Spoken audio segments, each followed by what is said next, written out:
বন্ধুরা, সুপ্রভাত। কেমন আছো তোমরা? আশা করি সবাই অনেক বেশি ভালো হবে।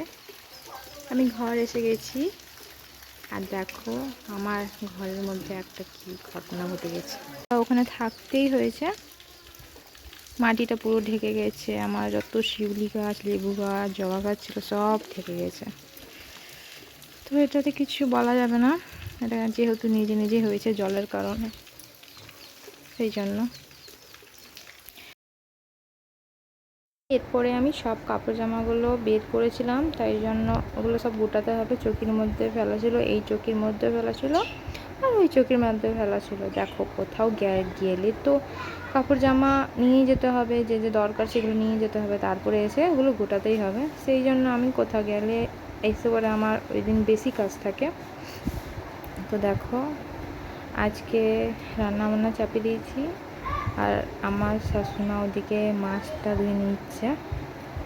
অনেক দিন ছিলাম না, তাই জন্য মাও আর কি মাছ মাংস কিছুই কিনে খায়নি।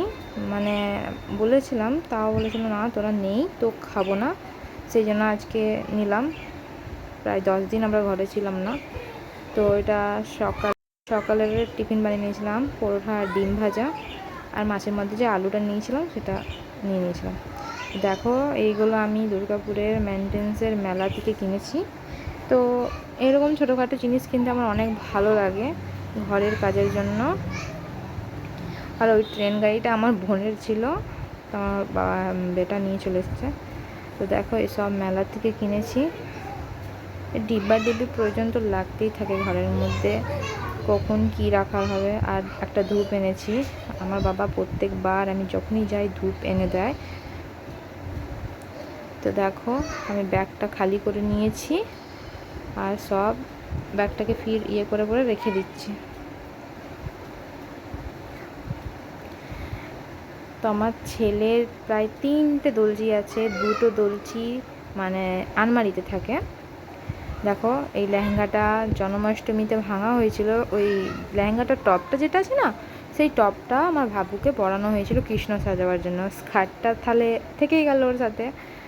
আর তার আগে যেটা দেখালাম সেটা আমার বোন দিয়েছিল, মানে কি মেয়ের জামা পরাবে। দেখো ছোটো বাচ্চা থাকলে, ছেলে থাকলে তাকে মেয়ের জামা পরানো যায়, আর মেয়ে থাকলে তাকে ছেলের জামা পরানো যায়। তো ওটা ছোটোবেলায় স্বাভাবিক আছে সবার জন্য। তো দেখো আমার শাড়িগুলোর দেখে নিচ্ছি। এইটা আমি অনলাইন থেকে অর্ডার করেছিলাম। তো শাড়ি একটাতে আর চুড়িদার একটাতে দেখে নিয়েছিলাম। আমার বাবুর 3টে দোলচি আছে, একটা বাইরে থাকে ওটাতে ঘরের জামা কাপড় থাকে, একটাতে জামা কাপড় আর একটাতে সোয়েটার থাকে, সেগুলো আলমারিতে থাকে 2টো। দেখো আলনাটা তো 10 দিন ছিলাম না, যেহেতু ঝুল মূল লেগে গিয়েছিলো। আর মাকড়সা তো বলতেই নেই, আমার ঘরে এত মাকড়সা আছে না সত্যি। আজকে তুমি যদি পরিষ্কার করো 2 দিন পর ওই জায়গাটাতেই আবার তুমি দেখবে কি ঝুল হচ্ছে।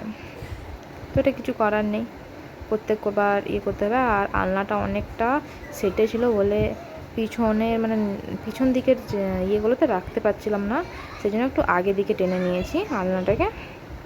তো দেখো আমি কাপড় মাপড় গুটিয়ে নিচ্ছি, আর সব টেডি বিয়ারগুলোও অনেক নোংরা হয়ে গেছে। ওইগুলো একদিন কাচতে হবে, যেহেতু আজকে বৃষ্টি হচ্ছে, তো আজকে তো কাচা যাবে না। দিন বেশি করে রোদ বেড়াবে, যেরকম কি সকালে কেচে বিকাল অবধি শুকে যায়, সেরকম দিন থেকে কাচতে হবে। তো দেখো আমার একবার করে রান্নার বাড়ি যাচ্ছি, রান্না করে এদিকে আসছি, তারপরে গোটাচ্ছি। রান্না আমার অনেক জলদি হয়ে গেছিলো, এইগুলো যখন করছি তার তো আগে আমার রান্না হয়ে গেছিলো।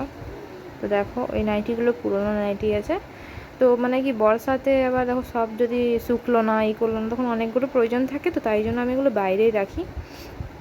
আর 2-3টে চুড়িদার কি বাজার গেলে তারপরে তখন লাগে, এরকম ঘরে আমি চুড়িদার পরি না, ঘরে শাড়ি নাইটি এগুলোই পরি। তো দেখো আমি গুটি নিচ্ছি।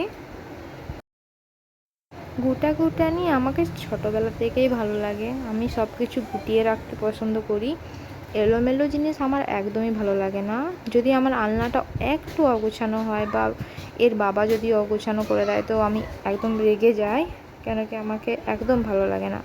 আমার প্রত্যেকটা জিনিস পরিষ্কার থাকবে, গুছানো থাকবে, যেরকম একবারই খুঁজলে পাওয়া যাবে, তাহলে আমার ভালো লাগে।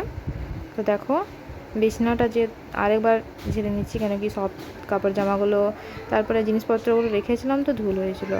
আর দেখো আজকে এতদিন পর বলে বলে বলে বলে পর্দাটা লাগানো হলো ফাইনালি। তো ওদিকে লাগাচ্ছিল আর এইদিকে এই বিছানাটাও তো দেখালাম কি অবস্থা হয়ে রয়েছে। তো এই বিছানাটাও ঝেড়ে নিচ্ছি। প্রত্যেকটা জিনিস ছোট ছোট জিনিস ছিল, প্রত্যেকটা জিনিস ওর জায়গায় রাখতে হবে। তো পর্দাটা লাগাবার কতদিন আগে থেকে ইচ্ছা ছিল, কিন্তু যে আজ হবে কাল হবে কাল হবে পরশু হবে এই করে করে হচ্ছিল না। তো আজকে আমি নিজে থেকে হাতুড়ি নিয়ে চলে গিয়েছিলাম যে আমি করব। তা সেই দেখে পড়ে আজকে ফাইনালি করছে।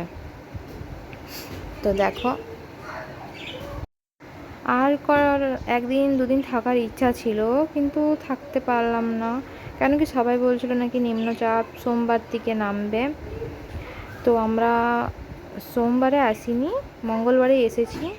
তো মঙ্গলবারে অল্প অল্প রাতে সোমবার দিকে বৃষ্টি হচ্ছিলো। তো ভাবলাম কি যদি নিম্নচাপ নেমে যায় তাহলে আর 4-5 দিনের জন্য আটকে যাব, সেই জন্য আসতে হলো।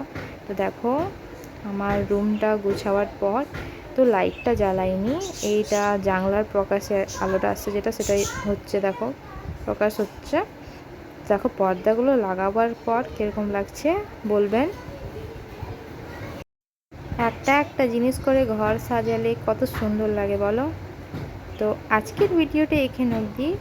ভালো লাগলে লাইক শেয়ার কমেন্ট করবেন। এখনও একটা জানলা বাকি আছে, তো ওইটার হুকটা শেষ হয়ে গেছিলো। দোকানে গেল কিন্তু দোকানে ওরকম সেম হুক ছিল না। তো দেখো পর্দাটা এখানে রাখা আছে। তো সেম না লাগালে ভালো লাগবে না, একটা অন্যরকম লাগালে আলাদা রকমেরই লাগবে, সেই জন্য এটা ছেড়ে দিয়েছি, বাদ দিয়েছি। কিন্তু বৃষ্টি পড়ছিল। তাহলে পাই, আবার কালকে দেখা হবে।